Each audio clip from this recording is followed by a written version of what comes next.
अपनी बात को करने से पहले मैं एक जोरदार नारे के साथ में आप सबको आह्वान करना चाहूंगा कि जिस गोंडवाना की बात पूरी दुनिया करने लगी है, उस गोंडवाना की आवाज गोंडवाना प्रदर्शन पार्टी ने उठाई है।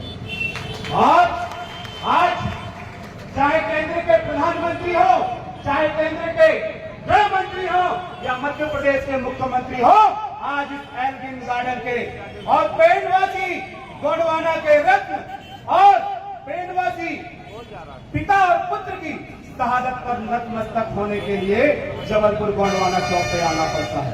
आना पड़ता है कि नहीं आना पड़ता? तो इसीलिए हमारे राजा महाराजा अमर रहे, राजा शंकर शाह कुंवर रघुनाथ शाह अमर रहे, राजा शंकर शाह कुंवर रघुनाथ शाह अमर रहे, अमर शहीदों की जल जंगल जमीन की क्रांति अमर रहे। साथियों, बहुत सारी बात हो चुकी है। मैं कुछ बिंदुओं में आपको इस मंच के माध्यम से संबोधित करना चाहूंगा, क्योंकि सुबह का सेशन भारतीय जनता पार्टी से चुनके गए विधायक और मध्य प्रदेश के मंत्री बने मोहन यादव जी आज इस मंच के माध्यम से अपनी बात को रखे। और छत्तीसगढ़ में भी आदिवासी विधायक हैं, जहां से हमारे तिलेश्वर हीरा सिंह मरकाम जी अपने आदिवासियों की आवाज को विधानसभा में बुलंद करते हैं। वहां पर भी जब विश्व आदिवासी दिवस मनाया गया तो किसी विधायक, सांसद, किसी मंत्री और तो और इस देश का आदिवासी राष्ट्रपति, राज्यपाल भी जो है आदिवासियों के लिए संबोधन नहीं करता। ये हमारे गौरव की बात है कि हमारे लिए शर्म की बात है। इस पर भी चिंतन करने की आवश्यकता है। दूसरी बात कि आदिवासियों को हिंदू बोला जाता है और जो गोंडवाना के सच्चे क्रांति, सच्चे सपूत हैं, उनके ऊपर में आदिवासियों को बरगलाने की बात की जाती है, जो आज इस मंच से की गई। तो मैं अपनी बात को रखने से पहले कि आप हिंदू हैं, इस प्रकृति को मानते, इस गोंडवाना की संस्कृति को मानते हैं, तो मैं सभी को जो है आह्वान करता हूं कि सब खड़े होकर संकल्प करेंगे, फिर इसके बाद अपनी बात को रखेंगे कि हम हिंदू हैं कि हम आदिवासी हैं। यदि हम आदिवासी हैं तो खड़े होकर कि हम जो है आदिवासी प्रकृति धर्म को मानते हैं, संस्कृति को मानते हैं, और जो हमें हिंदू बोलेगा हम उसके खिलाफ में डंडा झंडा लेकर खड़े हो जाएंगे। तो ऐसा हम संकल्प करेंगे। तो हम गौड़ी धर्म संस्कृति, प्रकृति संस्कृति, आदिवासी की जो सनातन संस्कृति है, जो पीढ़ी दर पीढ़ी हमारे राजा महाराजाओं के साथ में चल के आई है, हम उस संस्कृति संस्कार को अमर रखेंगे। उसके लिए संघर्ष करेंगे। आगे हाथ कर लीजिए और बोलिए कि हम हिंदू नहीं हैं, हम प्रकृति को मानने वाले 52 वर्ष 57 परगना के राजा, उनकी संस्कृति गोंडियन संस्कृति है, उनकी संस्कृति प्राकृतिक संस्कृति है। और जो हमें हिंदू संस्कृति का बोलेगा, आदिवासी हिंदू है बोलेगा, हम उसका देश में जीना हराम कर देंगे। ऐसे विधायक सांसदों का,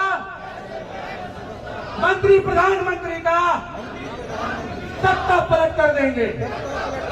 हम इस देश की सच्ची आवाज हैं, इस देश के सच्चे मालिक हैं। हम जल जंगल जमीन के ऊपर अन्याय अत्याचार नहीं सहेंगे।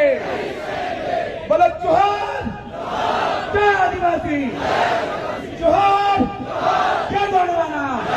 बहुत बहुत धन्यवाद साथियों। अब मैं अपनी बात को गर्व से रख सकता हूँ।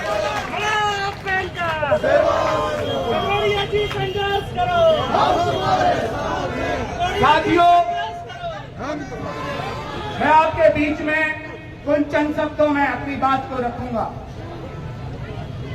नेता आंदोलन से पैदा होता है, नेता अपनी माँ की कोख से नहीं, जल जंगल जमीन के आंदोलन से पैदा होता है।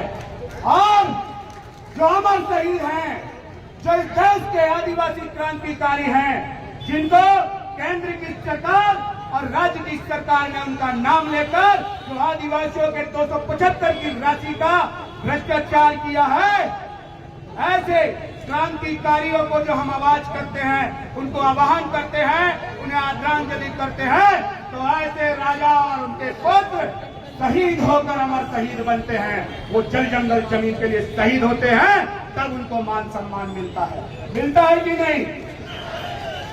मिलता है ना?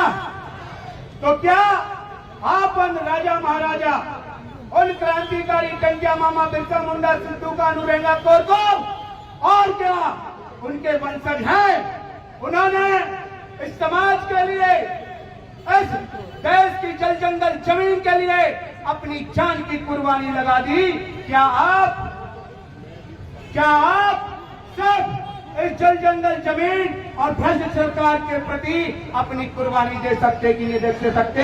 एक आवाज लगाकर मुझे बताइएगा जरा। हम अपना अधिकार मांगते, हम अपना अधिकार मांगते।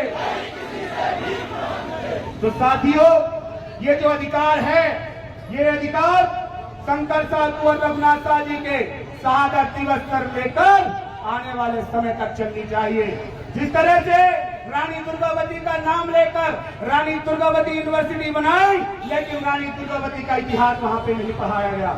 जिस तरह राजा शंकर साहब कुंवर रघुनाथ शाह जी का नाम लेकर यूनिवर्सिटी कॉलेज बना रहे हैं, लेकिन राजा शंकर साहब कुंवर रघुनाथ शाह के इतिहास को नहीं पढ़ाया जा रहा है। ठीक उसी तरह भारतीय संविधान में सामाजिक, आर्थिक और राजनीतिक न्याय सत्ता की बात करते हैं। इस देश का आदिवासी दबा, कुचला और सहमा हुआ है। उसे जंगल में वन विभाग के नाम से भगाया जा रहा है, उसे जल संसाधन में बांध के नाम से भगाया जा रहा है, उसे खनिज संपदा के नाम से जो है खनिज विभाग कोयले निकालने के लिए, गिट्टी निकालने के लिए, तमाम तरह की चीज निकालने के लिए उसे भगाया जा रहा है। तो ये पुनः जो है वो क्रांति चालू हो गई है।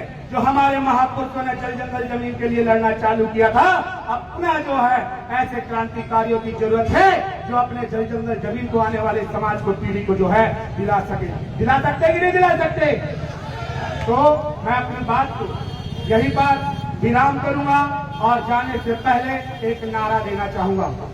जल जंगल जमीन हमारी है, जल जंगल जमीन हमारी है, आदिवासी संस्कृति संस्कार हमारा है, गोंडियन विरासत हमारी है।